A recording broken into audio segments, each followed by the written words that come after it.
नमस्ते। आज बात करते हैं एक ऐसी अदृश्य शक्ति की जो सब कुछ चला रही है। सोचिए, एक गिरते हुए फल से लेकर सूरज का चक्कर काटते ग्रहों तक। तो चलिए गुरुत्वाकर्षण की इस कमाल की दुनिया में गोता लगाते हैं।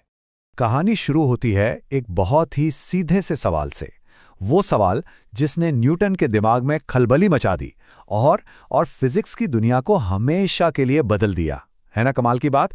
एक छोटा सा ऑब्जर्वेशन और उसने हमें बता दिया कि ये पूरा का पूरा ब्रह्मांड आखिर काम कैसे करता है। तो आज के सफर में हम क्या-क्या देखने वाले हैं? हम समझेंगे कि ये अदृश्य बल है क्या। फिर न्यूटन के उस मशहूर नियम को देखेंगे। द्रव्यमान और भार जो एक जैसे लगते हैं पर हैं नहीं, उनके फर्क को जानेंगे। फिर देखेंगे कि पानी में ग्रेविटी का क्या खेल है और आखिर में ये हमारे लिए इतना जरूरी क्यों है। तो चलिए सबसे पहले बात करते हैं उस अदृश्य बल की। वो खिंचाव जो हम सब हर पल महसूस करते हैं, जिसने हमें जमीन से जोड़े रखा है। तो गुरुत्वाकर्षण या ग्रेविटेशन है क्या? सीधे शब्दों में ये ब्रह्मांड में मौजूद कोई भी दो चीजों के बीच का एक खिंचाव है। जी हाँ, कोई भी दो चीजें। मतलब ये सिर्फ पृथ्वी और हमारे बीच की बात नहीं है। जो स्क्रीन आप देख रहे हैं, दूर आसमान में कोई तारा, सब एक दूसरे को अपनी तरफ खींच रहे हैं। ये एक यूनिवर्सल लॉ है। अच्छा, कभी सोचा है जब कोई पत्थर ऊंचाई से गिरता है तो क्या होता है?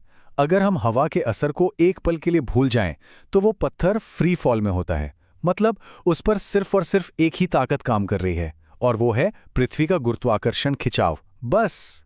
और ये गिरता कितनी तेजी से है? यहीं पर आता है एक जादुई नंबर 9.8 मीटर प्रति सेकंड स्क्वायर। इसे हम जी कहते हैं। इसका मतलब पता है क्या है? इसका मतलब है कि हर गुजरते सेकंड के साथ उस गिरती हुई चीज की रफ्तार 9.8 मीटर प्रति सेकंड और तेज हो जाती है। पहले सेकंड, दूसरे सेकंड, हर सेकंड। ठीक है, तो अब जरा पृथ्वी से नजर हटाकर पूरे ब्रह्मांड की तरफ देखते हैं और समझते हैं न्यूटन के उस महान नियम को जिसने पूरे कॉस्मॉस को समझने का एक नया दरवाजा खोल दिया। ये है न्यूटन के यूनिवर्सल लॉ ऑफ ग्रेविटेशन का ऑफिशियल स्टेटमेंट। सुनने में थोड़ा कॉम्प्लिकेटेड लग सकता है ना, पर इसका मतलब बहुत सीधा और खूबसूरत है। ये कहता है कि इस ब्रह्मांड की हर चीज हर दूसरी चीज से जुड़ी हुई है। अच्छा, एक मजेदार बात, जहां न्यूटन का ये नियम ग्रहों और तारों की चाल समझने के लिए बिल्कुल परफेक्ट है, वहीं 20वीं सदी में आइंस्टीन आए और उन्होंने एक और भी गहरी तस्वीर पेश की। उन्होंने कहा कि गुरुत्वाकर्षण कोई बल नहीं, बल्कि स्पेस और टाइम की चादर में पैदा हुआ एक घुमाव है। सोचिए, जैसे किसी चादर पर एक भारी गेंद रख दी हो। पर खैर, अभी के लिए न्यूटन का ये नियम ही ब्रह्मांड के कई राज खोलने के लिए काफी है। अब इसी नियम को एक फॉर्मूले में देखते हैं। F=g m1m2/r²। घबराइए नहीं, ये बहुत आसान है। यहाँ F वो गुरुत्वाकर्षण बल है जिसके बारे में हम बात कर रहे हैं। m1 और m2 हैं उन दो चीजों का मास या द्रव्यमान, और r है उनके बीच की दूरी। और वो g, वो बस एक ग्रेविटेशनल कांस्टेंट है, एक फिक्स नंबर जो इस फॉर्मूले को सही बनाता है। तो इस पूरे फॉर्मूला का निचोड़ क्या है? बस दो सीधी सीधी बातें। पहली, चीजों का मास जितना ज्यादा होगा, उनके बीच का गुरुत्वाकर्षण बल उतना ही ज्यादा होगा। और दूसरी, चीजों के बीच की दूरी जितनी ज्यादा होगी, ये बल उतना ही कमजोर होता जाएगा। सिंपल। अच्छा, अब एक ऐसी चीज पर आते हैं जहां अक्सर गड़बड़ हो जाती है। मास और वेट, यानी द्रव्यमान और भार। हम आम बोलचाल में इन्हें एक ही मान लेते हैं, पर साइंस की दुनिया में ये दोनों बिल्कुल अलग चीजें हैं। इस फर्क को समझने के लिए चलिए एक सवाल सोचते हैं। अगर कोई इंसान चांद पर जाए तो क्या उसका वजन या वेट बदल जाएगा? जवाब है बिल्कुल।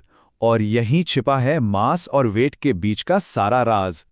तो चलिए इस टेबल से समझते हैं कि आखिर फर्क क्या है। देखिए, मास यानी द्रव्यमान वो है कि किसी चीज में कितना स्टफ है।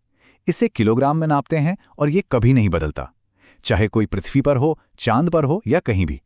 लेकिन वेट यानी भार उस मास पर लगने वाला ग्रेविटी का खिंचाव है। इसे न्यूटन में नापते हैं और ये जगह के साथ बदलता है। इसीलिए कोई भी चांद पर हल्का महसूस करेगा, क्योंकि वहां ग्रेविटी कम है। और ये स्केलर वेक्टर का क्या चक्कर है? बहुत आसान है। स्केलर का मतलब है सिर्फ नंबर, जैसे 50 किलो। लेकिन वेक्टर का मतलब है नंबर और दिशा दोनों।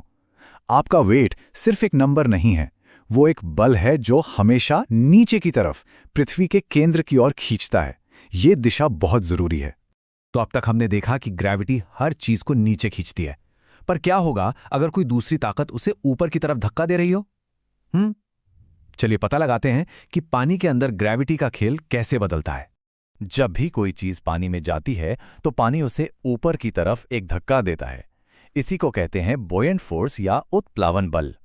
और यही वो वजह है कि हमें पानी में हर चीज हल्की महसूस होती है, क्योंकि ये फोर्स ग्रेविटी को काउंटर कर रहा होता है, उसका मुकाबला कर रहा होता है। महान आर्किमिडीज ने इसका पूरा राज खोला था। उन्होंने बताया कि जब कोई चीज पानी में डूबती है तो वो अपनी जगह बनाने के लिए कुछ पानी को हटाती है, राइट? अब जितना भी पानी हटाया गया है उसका जो वजन होता है, ठीक उतना ही जोर का धक्का यानी बॉयंट फोर्स उस चीज पर ऊपर की तरफ लगता है। कितना सिंपल और कितना जीनियस! और ये सिद्धांत कितना पावरफुल है, इसका सबसे बड़ा उदाहरण है पानी पर तैरते बड़े बड़े जहाज। अरे वो तो स्टील के बने होते हैं, इतने भारी, फिर भी तैरते हैं। कैसे? क्योंकि उनका शेप ऐसा होता है कि वो अपने वजन से भी ज्यादा वजन का पानी हटा देते हैं और बस बुओयंट फोर्स अपना काम कर जाता है और उस भारी भरकम जहाज को ऊपर उठाए रखता है।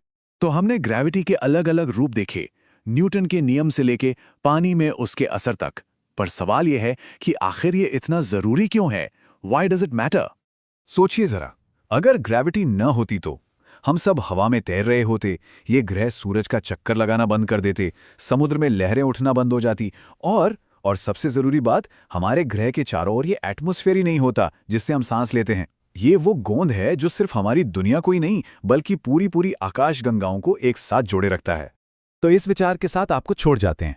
जरा कल्पना कीजिए, अगर ये फंडामेंटल फोर्स अचानक से गायब हो जाए तो हमारा ब्रह्मांड कैसा दिखेगा? ये शक्ति जो तारों, ग्रहों और यहाँ तक कि रोशनी को भी कंट्रोल करती है, ये जितनी आम लगती है उतनी ही असाधारण और रहस्यमयी भी है।